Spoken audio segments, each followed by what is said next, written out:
Professeur Roux, bonjour. Bonjour. Je vous ai demandé de venir nous voir pour essayer de répondre à quelques questions qui sont soulevées ou quelques réponses qu'on a eues ce matin par rapport au télémonitoring ou tout ce qui en approche pour des patients insuffisants cardiaques. Donc il y a eu 2 études.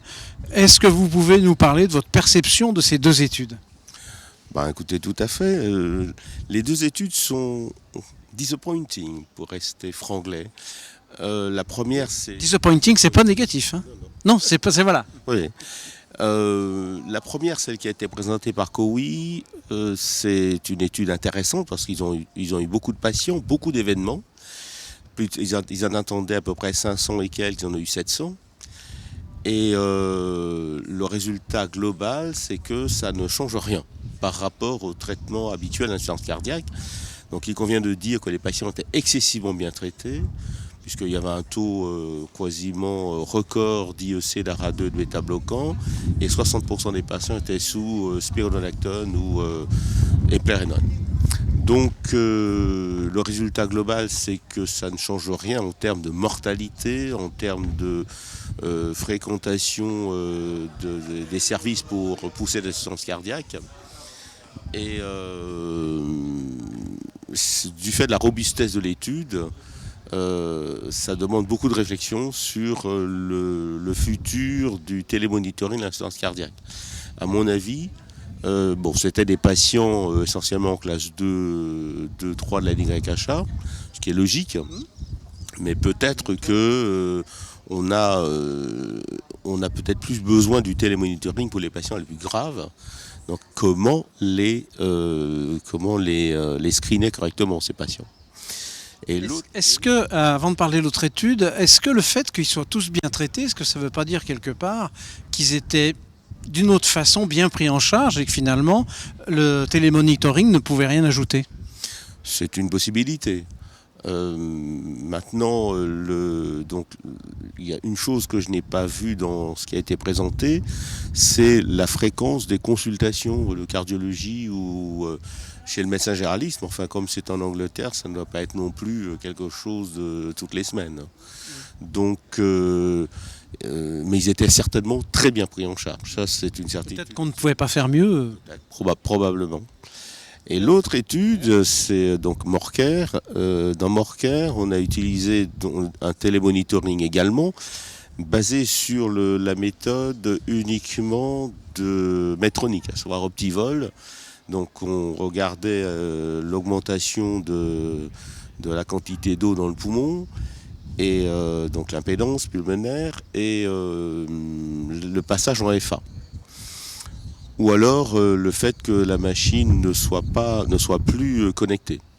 Donc ces 3 éléments seulement. C'est une étude qui est sous-dimensionnée, puisqu'ils voulaient inclure 1700 et quelques patients, ils n'en ont inclus qu'un peu plus que 900, du fait de la lenteur du recrutement. Donc c'est déjà pas si facile que ça, puisqu'il fallait que les patients aient obligatoirement un resynchroniseur implanté ou un défibrillateur. Donc, et cette étude, là encore, il n'y a pas eu d'effet sur la mortalité totale, il n'y a pas eu d'effet sur les hospitalisations. On a un petit effet sur la fréquence des passages aux urgences, mais de façon, une augmentation des passages aux urgences, mais pas nécessairement pour une urgence cardiaque, même pas du tout.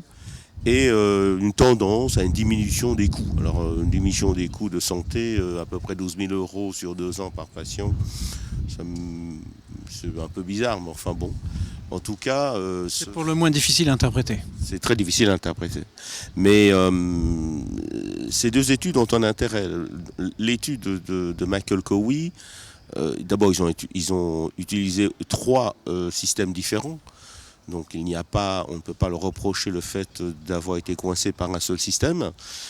Et beaucoup d'événements. Et finalement, le télémonitoring tel qu'on le conçoit encore aujourd'hui n'est peut-être pas la voie à suivre telle qu'on la voit aujourd'hui. Qu'est-ce qu'on peut attendre de différent qui ferait que dans quelques années, on aurait des résultats peut-être plus favorables? Peut-être qu'il faudrait se jeter à corps perdu dans les big data. Parce qu'on peut avoir beaucoup de choses. Maintenant, ça reste une piste à explorer simplement. Je pense il ne faut pas la réponse n'est pas le télémonitoring. Le télémonitoring peut-être, mais avec d'autres modalités, d'autres paramètres ou plusieurs paramètres en même temps. Et un screening des patients qui fait qu'on va prendre les patients les plus à risque. Maintenant, qu'est-ce qu'un patient le plus à risque? Ça, il va falloir le définir correctement. Et de toute façon, pas les classes 4, ça ne sert pas à grand-chose pour l'instant, puisqu'ils sont toujours, c'est évident qu'on est en classe 4. Mais les patients en classe 3, presque, qui risquent de basculer assez rapidement, cela pourrait être des bons candidats à un télémonitoring, du moins tel qu'on le conçoit encore aujourd'hui. Donc une sorte de risque intermédiaire entre ceux qui ne risquent moins et ceux qui sont déjà dans la phase des complications. Des complications, absolument. Puis ça peut être aussi intéressant, en parlant, j'y pensais, sur les patients qui sont en liste d'attente de transplantation, oui. Et pour essayer de ne pas passer à côté de celui qui va les compenser et pouvoir le prendre plus rapidement en charge. Les maintenir en meilleure réceptivité. Et puis surtout ne pas attendre, les mettre peut-être plus rapidement sur une super urgence par exemple. Mais bon, ça c'est encore à venir. Donc on a encore des pistes, on a encore des études, je suppose, qui vont venir. Et donc qu'est-ce qu'il faut faire de la patience alors?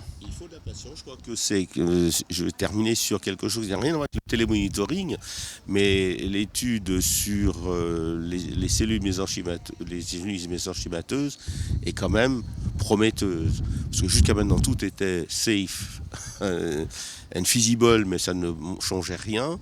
Là, on a un signal positif qu'il faut confirmer. Mais bon, donc la patience est parfois porteuse de bons résultats. Parole de sagesse, sous ce ciel romain, ça ne pouvait être que cette conclusion-là. Merci beaucoup, professeur Roule. Merci, monsieur Gaillet.